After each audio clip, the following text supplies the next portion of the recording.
এক কাতারে ইফতার করতে দুবাইয়ের খোলা আকাশের নিচে জড়ো হয়েছে বহু বিদেশি কর্মী। অপেক্ষা মসজিদে আজানের ধ্বনির। সোমবার দুবাই ভিত্তিক একটি অলাভজনক সংস্থা মডেল সার্ভিস সোসাইটি বা MSS এর আয়োজনে বিনামূল্যে করা হয় এই ইফতারের আয়োজন।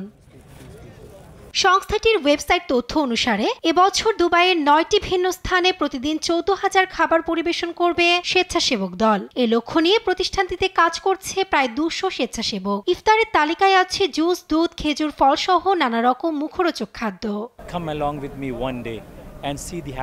যখন তুমি এখানে খাবার পরিবেশন করবে তখন তাদের চোখে মুখে আনন্দ দেখতে পাবে। এখানের সব সুউচ্চ অট্টালিকা, সব অভিনব জিনিসপত্র এখানের মানুষরা তৈরি করেছে। এটা আমাদের আনন্দ যে আমরা তাদের সাথে থাকার, ইফতার পরিবেশন করার সুযোগ পাচ্ছি। এজন্য আমরা এখানে এসেছি।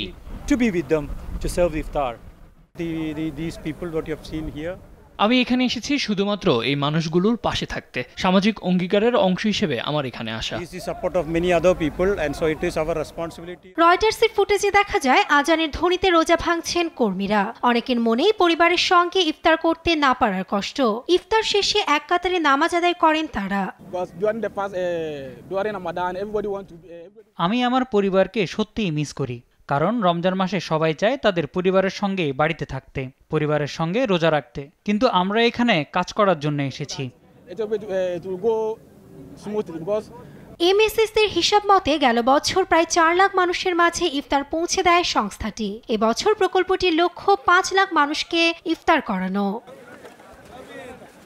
নাসরিন আক্তার, নিউজ ডেস্ক, দেশ টিভি।